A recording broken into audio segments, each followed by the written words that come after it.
माँ बाप से परेशान होकर सुसाइड करने का भाव आ रहा है। नियम से महानुभाव वो माँ बाप नहीं है, पूर्व भाव के बैरी हैं जो तेरे से बदला लेने के लिए तेरे बाप बन के आए हैं। वो बाप बन के आए। कहने की बातें हैं। वो एक तुम्हारा डायलॉग बोलते हो ना बच्चे लोग, रिश्ते में तो हम तुम्हारे, कोई डायलॉग है, रिश्ते में तो हम तुम्हारे बाप लगते हैं। ये रिश्ते में है बस, रिश्ते में बस। वो बैरी है जो तुम्हें बेटा बना करके तुम्हें दो दो आंसू रुलाएगा और तुम्हें ऐसी दुख देगा, ऐसा दुख देगा। बेटाओं से मैं कहता हूं मत रो रे, मत रो, मत सोचो कि ये माँ बाप हैं। ये माँ बाप के भेष में पूर्व भाव के बैरी हैं, पूर्व भाव के बैरन हैं। तुम मत रो, ये रुलाना चाहते हैं, मत मरो, ये सफल हो जाएंगे, ये सफल हो जाएंगे। वो चाहते ही थे कि मैं तुझे ऐसी दशा करूंगा कि मरने के अलावा कुछ नहीं आएगा। तुम बस मोटिवेशन, सगा जब तुम्हें दगा देवे तब तुम रोना मत। दुश्मन दगा देगा तो तुम रोते ही नहीं हो, क्योंकि तुम मालूम वो तो दुश्मन है ही। दुश्मन तुम्हें कोई परेशान करे तुम जाना नहीं, महाराज वो तो दुश्मन है, करेगा। दुश्मन यदि धोखा देवे तो तुम सावधान रहते हो, क्योंकि ये दुश्मन है। लेकिन सगा व्यक्ति जब दगा देवे,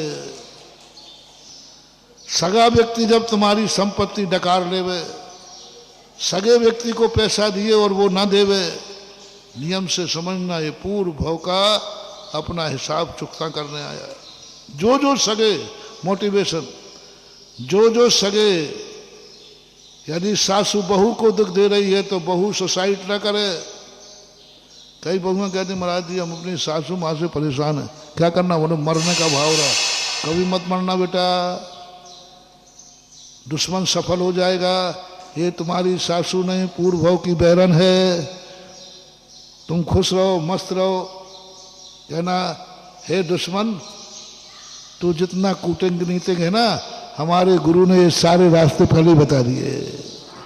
मरना नहीं, क्लेश नहीं करना। बहू यदि तुम्हें दुख दे रही है, सास में सुने, क्लेश नहीं करना, मरना नहीं, कोई भाव नहीं करना। ये बहू नहीं है, पूर्व भाव की बैरन आई है जो तुम्हारे घर को नरक बना देगी, घर को तहस नहस कर देगी, पूरा तहस नहस।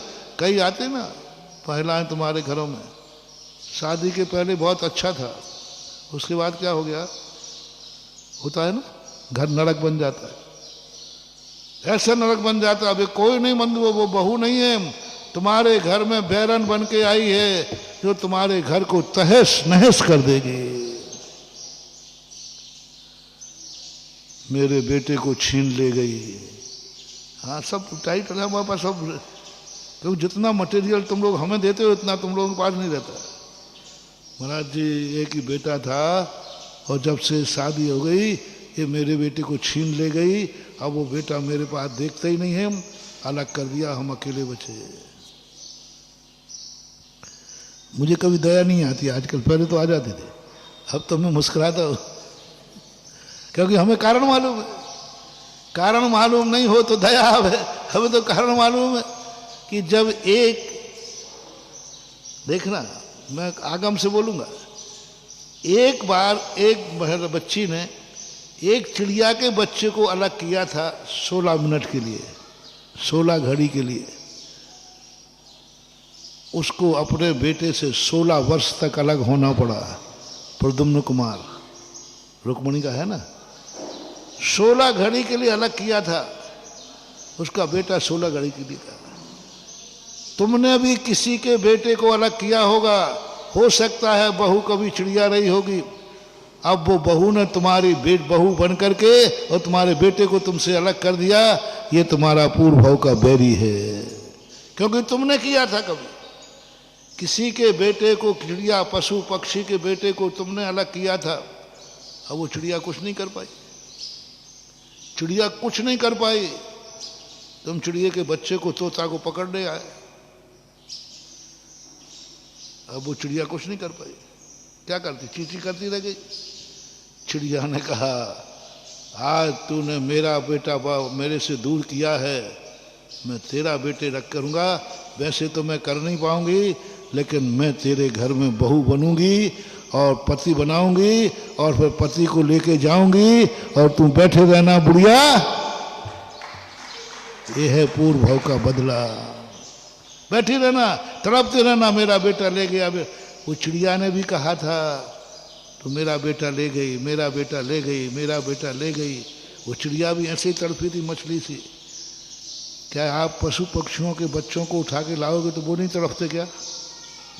देखो चींची करते रहते। ऐसे ही तड़पी थी, अब तू तड़पती रहे।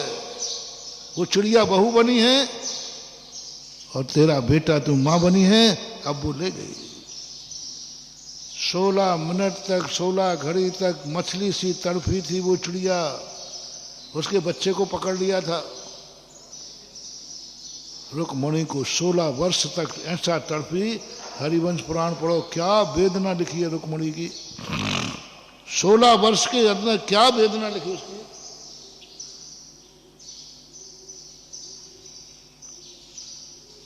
कोई कुछ नहीं कर पाया। दूरभाव का बदला था। जो चिड़िया बन के काल संबर बना और तुम्हारा बेटा उठा के ले गया, बेटे का तुम तड़पती रहो। वही जैसा जैसा उसके साथ किया वैसे ही वैसा। ये आगम की बात ही नहीं है, मैं अपने अनुभव की बात बताता हूं। एक स्थान पर मैं जेल में प्रवचन देने गया। वहां पर एक व्यक्ति बोला, मेरा मन हुआ कि इन सबसे इंटरव्यू लूं कि भाई तुमने क्या अपराध किया, क्यों किया, ऐसा पूछो। तो सबसे पूछते पूछते एक कहता, महाराज जी मैंने अपराध नहीं किया, मुझे झूठा फंसाया गया।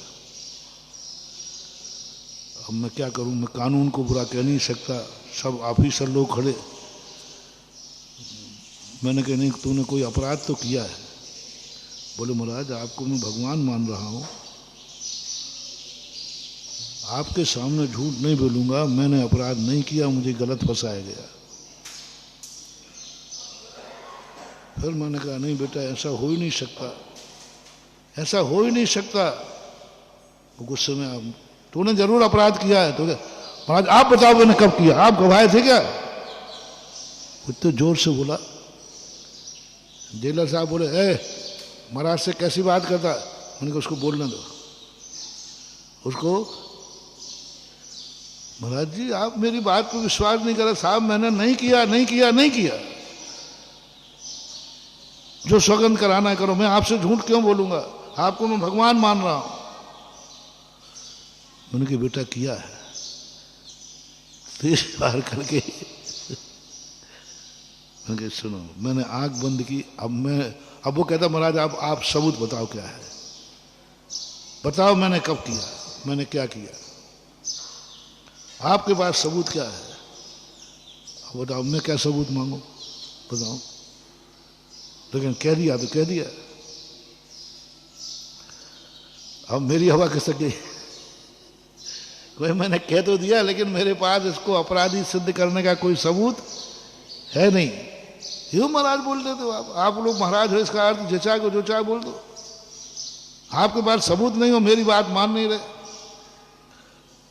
मैंने कहा आज इस बालक के सामने मेरा वचन झूठा पड़ेगा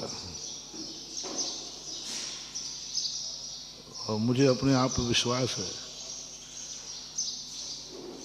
कि मेरा वचन झूठा तुम्हें भी मालूम है कि नहीं।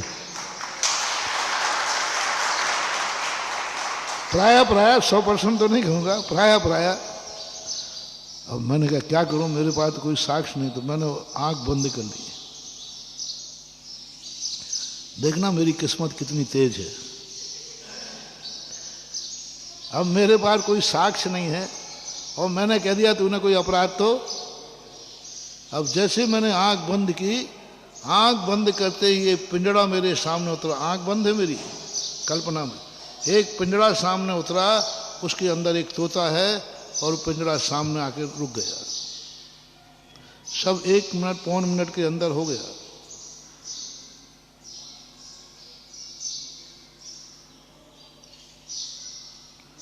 आंख खोली तो वहां ना तोता था ना पिंजड़ा था, वहां था ही नहीं। अपन आंख बंद करने में कुछ दिख सकता है कि नहीं? तो पिंजड़ा देखा, तोता था। मैंने कही यहाँ तो तोता पिंजड़ा कुछ है ही नहीं, ये क्यों दिखा? ये क्यों दिखा इस समय पिंजड़ा तोता? अरे तुरंत आया, इस अपराधी के सामने तुम झूठे पड़ जाओ, मैं देता हूं तुम्हें गवाह, मैं देता हूं तुम्हें साक्ष्य। मैंने उसको जो अपने आप कल्पना में दिखा, उसको मैंने साक्ष्य मान लिया। और मैंने कहा बेटा देख तूने अपराध किया है। बोले मैंने क्या किया है? मैंने कहा बोल तूने कभी किसी तोते को पकड़ा है क्या?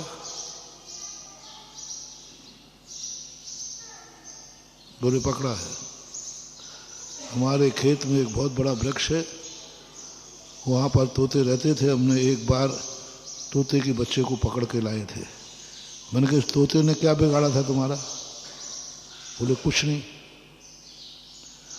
कोई नुकसान किया था? बोले कुछ नहीं। ये यथार्थ घटना है। मैंने कहा तुम पकड़ के लाए, कहाँ है वो? बोले मेरे घर में टंगा है पिंजड़े में। तोता पालते ना आप लोग, घर में टंगा है, उसको मैं बहुत अच्छी तरह पालता हूँ। मैंने कहा बस, उस तोते ने तुम्हारा कुछ नहीं बिगाड़ा, तुमने उसको परिवार से अलग कर दिया।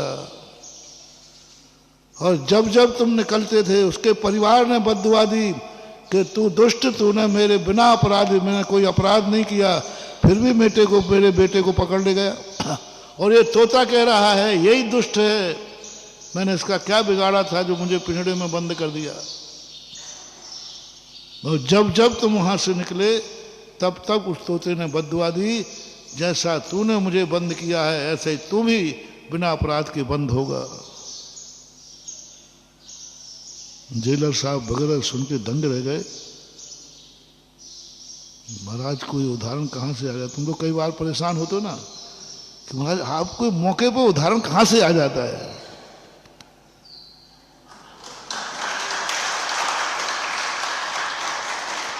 अब वैसे याद नहीं आया तो पिंजड़े उतर के आ गया। और ऐसा धुएं में लाठी बैठी तुक्का था लेकिन वो सही बैठ गया। उसने कहा हाँ है। हमके बेटा जरूरी नहीं कि तुमने मनुष्य के साथ ही बुरा किया हो, पशु के साथ भी किया है तो भी अपराध तो। बताओ उस तोते ने क्या बिगाड़ा था तुम्हारा? बोले कुछ नहीं बिगाड़ा था, और मैंने मायाचारी छल करके और उसको पकड़ लिया धोखे से। मैंने ऐसे ही तुम्हें फंसाया गया ना? बोले महाराज ऐसे ही फंसाया गया, धोखे से छल करके बुरा करके मुझे फंसा दिया। न अब क्या करें, अब कुछ नहीं है। अब तुम्हारे परिवार वाले जब मिलने आए तो पिंजड़े से तोता मंगाना, पिंजड़े को, और तोता से क्षमा मांगना और कहना हे तोता मुझे मालूम नहीं था कि तू मुझे इतनी बद्दुआ दे रहा है, तुझे इतना कष्ट है। मैं तो समझता कि तू पशु है, पक्षी है, मुझे क्या मालूम तू अपने परिवार से इतना प्रेम करता है। बोल मेरा पिंजड़े में कौन सी कमी है, सब दोनों टाइम खाने मिलता है। तो मैंने पूछा जेल में कौन सी कमी है, दोनों टाइम बिना कमाए रोटी मिल रही है। वहां तो मजदूरी करो, यहां तो हर व्यक्ति सूखी रोटी खाना पसंद करता है अपने परिवार के साथ। परिवार से अलग होकर के 56 भोग भी। आप लोग बताओ ना, यदि तुम्हें खूब अच्छा खाना पीना दिया जाए और परिवार से अलग कर दिया जाए, चलेगा? परिवार के साथ रहोगे तो बिना घी की रोटी खाओगे, तुम क्या कहोगे? बोलो ना। हाँ महाराज वो ठीक है, वो जो है सो ऐसे ही वो कर। उनको समझाया, जेलर वगैरह थे सब स्तब्ध रह गए। बोले महाराज जी ये थ्योरी है। हमने कहा अभी तो तुम थ्योरी है, अब इसका प्रैक्टिकल देखना। अभी तो तुम थ्योरी कह रहे हो, मैंने कि उसको बुलाना, क्षमा मांगना और तुम अपने हाथ से उसको बरी कर देना, खोल देना। तो महाराज जी वो तो खुल जाएगा, फिर मेरा क्या होगा? मैंने कि मैं कुछ नहीं कहता हूं, मैं कानून के विरुद्ध नहीं जाता हूं। महानुभाव, सजा भूल चुकी थी, कुछ साल उसको सजा के हो चुके थे। जैसे ही तोता छूटा, 6-7 महीने नहीं हो पाए, 26 जनवरी को उसको आदर्श कैदी मान करके उसकी सारी सजा माफ करके बरी कर दिया गया। जो कुछ भी कानून में आया, एकाएक घोषणा होती है, वो कहता मुझे तो मर्डर केस की फंसाया गया था, आजीवन होता है शायद उसमें किसी में, आजीवन कारावास कथा मुझे दिए, ये बरी कैसे हो गया? आजीवन कारावास वाले को नोटिस आता है, इसको बरी किया जाता है। वो मेरे पास आया, मैंने कहा बस तुमने तोता को बरी कर दिया, तुम्हारी किस्मत ने, ये है हिसाब किताब। ये प्रैक्टिकल मेरी जिन मैंने अनुभव किया है। अब शास्त्रों पर विश्वास क्यों नहीं होगा? शास्त्रों पर विश्वास क्यों नहीं होगा? जैसा करोगे वैसा भरोगे। तुम समझते हो ये तो पशु पक्षी है, ये क्या जाने? नहीं, मां जवान उनके पास नहीं है, बाकी राग द्वेष मोह ममता सब पशुओं के पास भी तुमसे ज्यादा है। तुम तो 2 मिनट को अपने बच्चे को पालने में छोड़ देते हो। बंदर देखो अपनी बच्ची को छाती से लगा के रखता है, 1 मिनट नहीं छोड़ते। उनको भी मोह होता है, उनको भी तुम कष्ट देते हो। सब मिलते हैं, सब मिलते हैं, मिलेगा। अब वो अपना बन का बदला लेंगे, पराये बन के।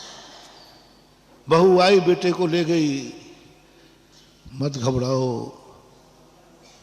तुमने कभी उसके बेटे को अलग किया होगा, उसने बहू बन के तुम्हारे बेटे को तुमसे अलग कर दिया। ये सिद्धांत मान लो। जिन जिन सासुओं के बेटे अलग हो गए हों, वे आज से रोना गाना बंद करें। वो बहू वही है जो तुमने कभी उसके बेटे को अलग किया होगा, और वो बदला लेने के लिए वैसे ले नहीं सकती थी। तुम्हारी बहू बनी, बेटे को पति बनाया और तुमसे अलग कर दिया। चलो जाओ, ये सिद्धांत मान लेना। कोई माँ बाप तुम्हारे लिए दुख दे रहे हैं तो मान लेना कोई गड़बड़ नहीं है, उन्होंने बेटा बनाया और तुम्हारे लिए दुख दे दिया, कोई बात नहीं। कोई दोस्त तुम्हें दगा दे गया, वो दोस्त नहीं है, वो बैरी था, दोस्त बन करके तुम्हें दगा दे गया। धन दौलत तुम्हारे पास आया और चला गया। अयोध्या प्रसाद गोयली ने एक कहानी बहुत अच्छी लिखी है। कई लोग कहते महाराज वो हमारे इतने रुपया पचा गया। कुछ नहीं पचा गया, वो सब लेन देन बराबर है, पचा ही नहीं सकता। तुम भूल गए। उन्होंने एक बहुत अच्छी कहानी दी। उन्होंने, एक व्यक्ति था, वो किसी के 60 रुपया लेकर के मर गया, नहीं चुका पाया। अब वो सेठ और दूसरे के 60 रुपया उसको देना थे। अब वो मर के बैल बना, और बैल लोहड़िया के यहाँ बैल बना। लोहड़िया जानते, वो गाड़ियाँ चलाते ना, बैलगाड़ी, उनका बैल बना। अब उस लोहड़िया के 50 रुपया उसको देना थे, 60 रुपया और एक से लेना थे। अब वो बैल बनकर गाड़ी घूमते घूमते गांव में पहुंची। उस लोहड़िया के लिए बहुत पैसे की जरूरत थी, तो उसने बैल को बेचना चाहा। एक बैल से गाड़ी चला लेंगे, और बैल उस सेठ को बेचा 60 रुपये में। बैल उसके यहां चला गया, 60 रुपया लोहड़िया को मिल गए, और रात में बैल मर गया। रात में बैल मर गया। अब वो डोखड़िया कहता है अच्छा रहा कि बिक गया था तब मरा वो,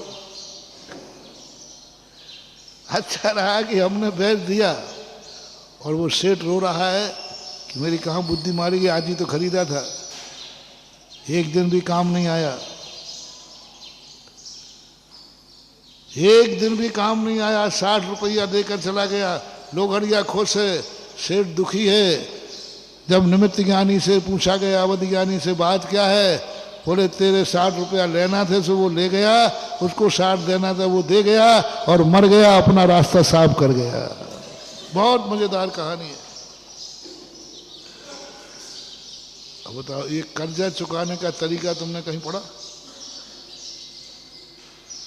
कर्जा चुकाने का तरीका देखो, वो बैल बना, बैल बिका, 60 रुपया उससे लिए, इसलिए किसी का लिया दिया हो तो लेने देने के पहले चुका देना, नहीं तो बैल बन करके वो बैल बनेगा तुम्हारे यहां और तुमसे 60 रुपया ले लेगा, ऐसे बहाने से ले लेगा। और जिसके देना है वो देगा, कोई किसी का खा नहीं सकता, पी नहीं सकता, आज नहीं कल देना पड़ेगा, लेकिन देना पड़ेगा। अपन सोचते हैं हम ऐसी कला करेंगे कि पैसा कर्जा ले तो लेंगे लेकिन देंगे नहीं, नहीं, कोई किसी का खा नहीं सकता। कर्म सिद्धांत तुम्हें कहीं ना कहीं बैल बनाएगा और तुम्हारे 60 रुपये का लेन देन कराएगा। बोलो बैल बन करके हिसाब चुकाओगे कि अभी चुकाना है? नहीं, हमने रास्ता बता दिया। देखो अपन तो माइल स्टोन है, नहीं चुकाओ तो बैल बन के चुकाओगे, वो जहाँ जाओ बिकोगे वहां दोगे, लेकिन चुकाना तो पड़ेगा। काहे को बैल बनते हो? चुकाना तो पड़ेगा। काहे को बैल बनते हो? अपने सामने जिसका लिया उसको दो, जिससे दिया उसको लो, हिसाब बराबर करके मरो, कर्जा लेकर के मत मरो। ये कर्जा कभी ना कभी चुकाना पड़ेगा। अपना बन के चुकाओगे, अपना बन के चुकाओगे, चुकाना तो पड़ेगा। इसलिए जो जो तुम्हारी जिंदगी में दुख के रूप बन रहे हो, रोना मत। ये पूर्व भाव के बैरी हैं जो तुम्हारी जिंदगी में आएंगे और बीच मझधार में छोड़ करके तुम्हें रोले चला जाएंगे। उस सेठ की क्या दशा हो गई बेटा मरने पर? पागल हो। महाराज ने जब बताया, अरे भाई ये है, उसने खुद बताया देव को, देव ने समझा ओहो बैर चुकाने का ये बदला। और आपके यहाँ कहावत भी है कि बामी के सांप से तो व्यक्ति फिर भी बच जाए। क्या बोलते हैं? आस्तीन का सांप, आस्तीन के सांप से बच के दिखाओ तो जाने। जब अपनी भुजा ही सांप बन जाए, अब कहां तक बचोगे? लेकिन चुकाना पड़ेगा बदला। ये मत समझो जो जो तुम्हारे चहेते हैं ये तुम्हारे जन्म जन्म के मीत हैं, ये मत समझना। चहेते बनकर के भी तुम्हें बीच मझधार में ऐसा छोड़ेंगे कि तुम्हें विधुर बना देंगे और विधवा बना के चले जाएंगे। मरो, रोते रहो, पालते रहो बच्चे, मैं जा रहा हूं। वो सोच रही है मेरे प्राणनाथ थे, मुझे बहुत चाहते थे, याद कर रही है, शक तो उसे पता ही नहीं, क्योंकि वो इतना प्यार नहीं करती तो तुम इतने दुखी नहीं होते। तुम दुखी कब होगे देखो, बताओ। मुझे शेयर करना थोड़ा, मुझे यदि तुम्हारा पति तुम्हें बहुत दुख देता, बहुत परेशान करता, बहुत परेशान, उसके मरने पर तुम दुखी होगे क्या? तुम्हारा बेटा बहुत परेशान, बहुत दुष्ट बेटा था, मर गया, तो कहना मर गया, अच्छा है, दिन रात परेशान करता था। दुख देने वाले पति के मरने पर तुम्हें सुख मिलेगा कि दुख? तुम वैसे नहीं बताओगे, इनसे पूछ नहीं रहा हूं। तुम्हें दुख देने वाली नारी है पत्नी तुम्हारी, कलिहारी नारी, जीना हराम कर दिया है तुम्हारा। जीना हराम कर दिया, तुम्हें दिन रात अशांति रहती है। यदि अनायास वो मर जाए तो धीरे से बोल दो, धीरे से। अरे महाराज अच्छा रहा, निपट गई, प्राण ले लेती है। यदि वो तुम्हें दुख दे के मरे, दुख देवे तो तुम दुखी नहीं होगे।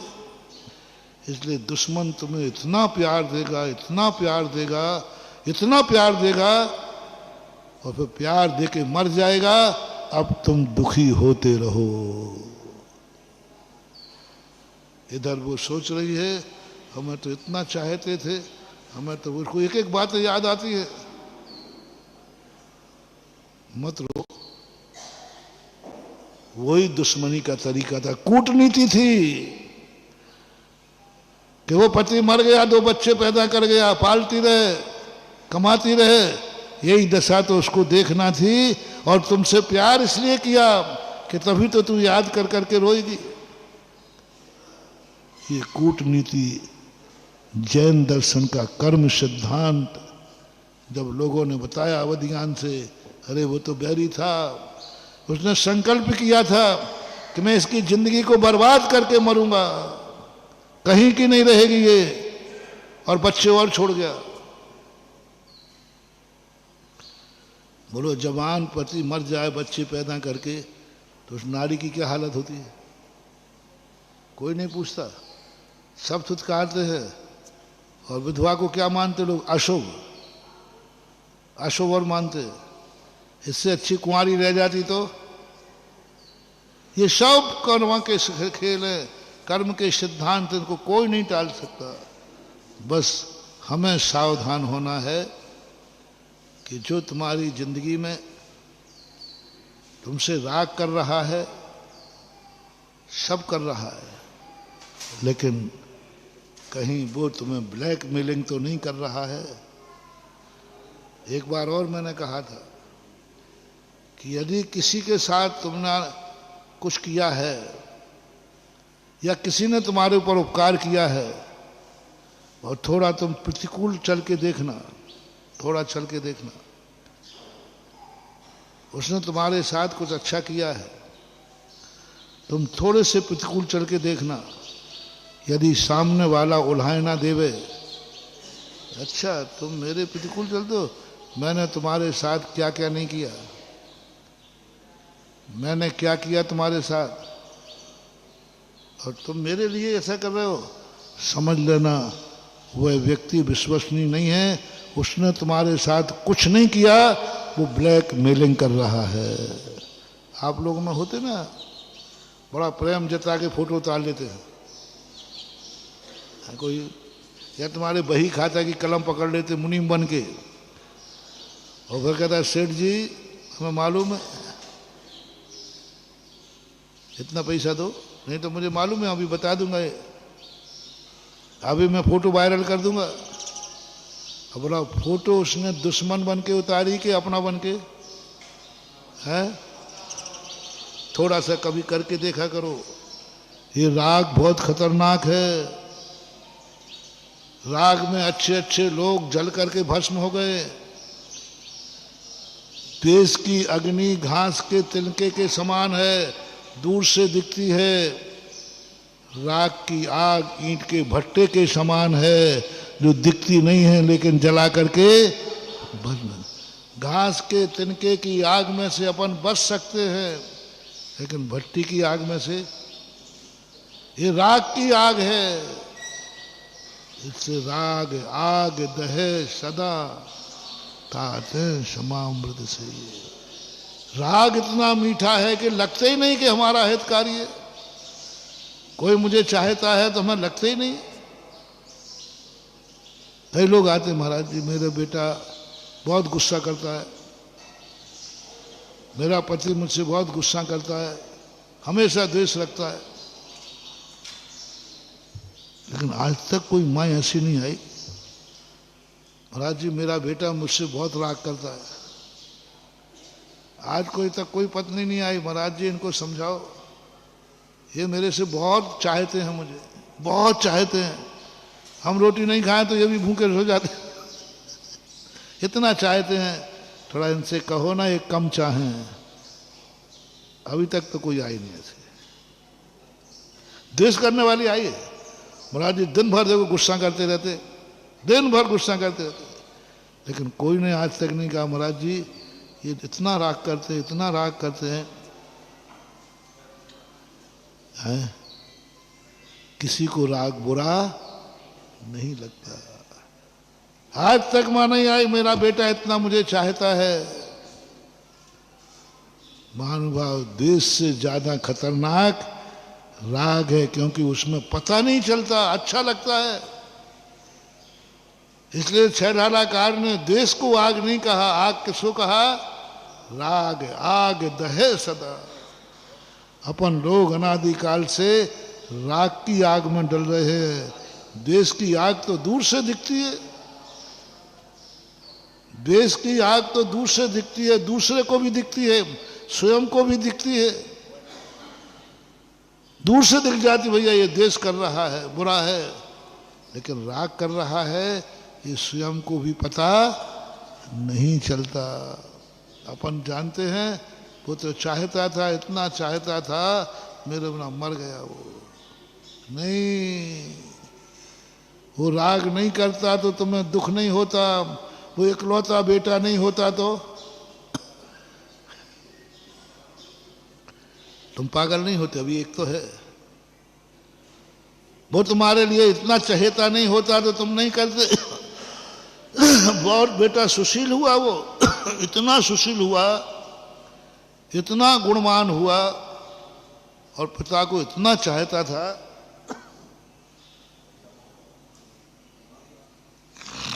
कोई भी दुर्गुण नहीं थे उस बेटे के अंदर। सब में उसकी जय जयकार, सब जगह सारा नगर मोहल्ला, क्या बेटा है तुम्हारा, देवता है, देवता। ये सब गुण उसमें थे। यदि ये गुण नहीं होते तो उसके मरने पर तुम पागल, पागल कब होगे? इतना अच्छा बनेगा तभी तो पागल होगे। इसलिए आप सामने वाले की भी अवस्था को समझो। कल स्वयं की अवस्था बताई थी, आज जिस वस्तु को तुम चाह रहे हो उसकी अवस्था को समझो।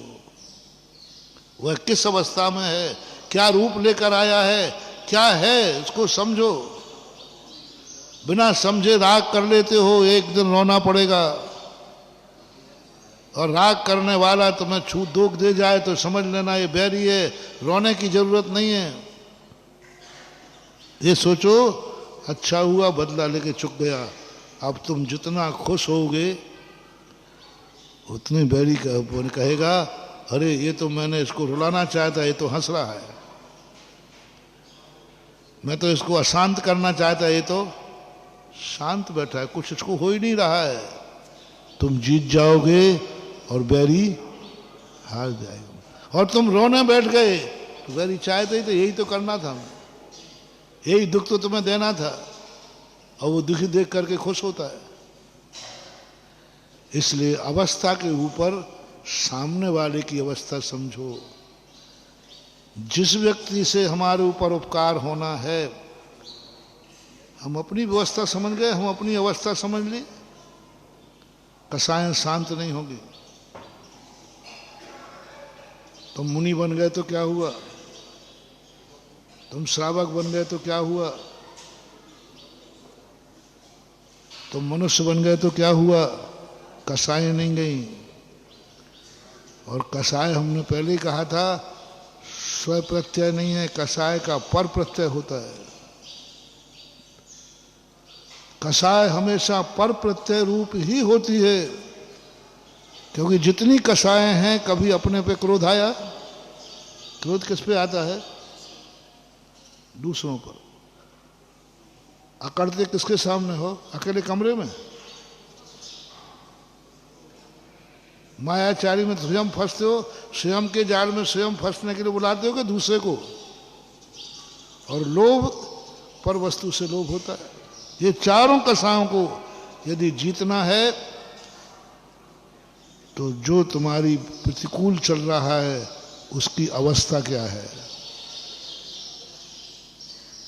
तुम व्यर्थ में क्रोध कर रहे हो, व्यर्थ में चीख रहे। यहीं से हमारी साइड में हुए थे अपन। अवस्था समझो, सामने वाला कौन है। जैसे हमने कल कहा था, तुम क्या करना चाहते, सवाल ही नहीं तुम कौन हो। मैं जैन हूं, रात में नहीं खा सकते, क्योंकि जैन की अवस्था दिन की व्यवस्था। जैन अवस्था है और दिन में भोजन करना व्यवस्था है। हमारे मुनि में भी हमने घटाया था, ये हमारी अवस्था है, अब व्यवस्था हमारे अनुसार होगी। हम थाली में नहीं खा सकते। मुनि हमारी अवस्था है, अंजलि में खाना हमारी, बोलो ना, अंजलि में खाना हमारी व्यवस्था है, क्योंकि अवस्था है। ऐसा ही तुमने दुश्मन माना जिसको हमने कहा था, वो दुश्मन है। राग द्वेष मत करो, अपनी अवस्था को समझो। सामने वाले की अवस्था क्या है, मेरा दुश्मन है। वह कौन है, कल कहा था ना, तुम कौन हो, तुम्हें क्या कार्य करना है, पहले बताओ तुम कौन हो। जैन दर्शन कभी लिस्ट नहीं बताते तुम्हें क्या करना है, वो तो एक ही कल पहले बताओ तुम कौन हो। मुझे तलवार लूं के पिछी लूं, कल बताया था ना। तलवार में और पिछी में दोनों में अच्छी क्या है, जिनवानी कहते हम नहीं बताएंगे अभी। हे जिनवानी बताओ दोनों में अच्छी क्या है, पहले बताओ तुम कौन हो। तुम कौन हो, मैं सैनिक हूं। कल कहा था ना, सब सैनिकों को एक एक पिछी दी जाए, अनर्थ हो जाएगा। और सब साधुओं को तलवार दी जाए, अनर्थ हो जाएगा। ऐसा ही वो कौन है, अभी तो कल कहा था तुम कौन हो, और आज का प्रवचन है जिसके प्रति तुम अपेक्षाएं रख रहे हो, जिसके प्रति तुम्हें क्रोध आ रहा है, वो कौन है। क्रोध शांति का उपाय बता रहा हूं। वो कौन है, वो मेरा दुश्मन है। बस अब क्रोध करने की जरूरत नहीं, क्योंकि दुश्मन तो तुम्हारा बुरा विचारेगा ही विचारेगा, वो अच्छा विचार ही। अब तुम शांत हो जाओ। जैसे हमने कहा था, और मेरे से मत कहलवाना, मेरा भक्त यदि तुम्हारा दुश्मन हो तो मेरे से उम्मीद मत करना। हाँ, नहीं तो मैं उसको और तुम्हारा और कठोर और बना दूंगा। अभी वो कम बुरा विचारता था, वो और ज्यादा विचारेगा। मेरे भक्तों से मेरा कहना है, यदि कोई तुम्हें दुश्मन माने, यदि कोई तुम्हें दुश्मन माने तो फिर उसका बुरा ही विचारना, क्योंकि दुश्मन पुराण का सही रास्ता यही है। समय हो रहा है, तुम्हें भी 2-3 मिनट में निपटा देता हूं। उन्होंने कहा महाराज जी ये तो साधु वचन नहीं है। मैंने कि साधु वचन हो, मैं आगम विरुद्ध नहीं चल सकता। आगम में लिखा है कि दुश्मन का स्वरूप क्या होता है, बुरा विचार। बिच्छू का स्वभाव क्या होता है। अब मैं कैसे बिच्छू से कह दूं डंक मत मार, वो कहते बाबा जी मेरा तो स्वभाव है। हाँ लो सुनो सुनो, मैं अपना, यदि मेरे भक्तों को शांत करना चाहते हो और मैं शांत कर दूंगा। एक बार भी तुम्हें वो गाली नहीं देगा, बुरा नहीं करेगा। बस तुम्हें एक बात कहना है, महाराज मैं तो उसको अपना मित्र मानता हूं, उसको तो मैं मित्र मानता हूं, लेकिन वो मेरा मित्र है और मेरा बुरा विचारता है। अब चिंता न करना, मैंने मित्र पुराण भी पढ़ा है। अब आएगा तो कान खींचूंगा मैं उसके। क्यों रे, मित्र होकर धोखा देता है, बर्बाद हो जाएगा। मित्र का बुरा विचारता है, वो तुझे मित्र मानता है, तू उसका बुरा विचारता है। गुरु से कपट, मित्र से चोरी, या हो निर्धन। अब मैं समझा दूंगा, पहले तुम बताओ तुम उसको क्या मानते हो। जैन दर्शन का बहुत बड़ा मोटिवेशन दे रहा हो। सामने वाले को तुम मित्र मानो, फिर वह दुश्मन को रोका जा सकता है। और ये भी गारंटी है, यदि तुम मित्र मान रहे हो तो दुश्मन कितना भी खूंखार हो, वो तुम्हारा बाल बांका नहीं कर पाएगा, क्योंकि तुम मित्र मान। तुम पहले से कह रहे हो ये मेरा दुश्मन है, तो दुश्मन को निपटाएगा। इसलिए सामने वाले की अवस्था समझो। आज समय आज इतना ही। हम यदि सृष्टि की अवस्था समझ जाएंगे, निमित्तों की अवस्था समझ जाएंगे, तो हमारी कषायों पर विजय प्राप्त हो सकता है। आज इतने ही। महावीर भगवान की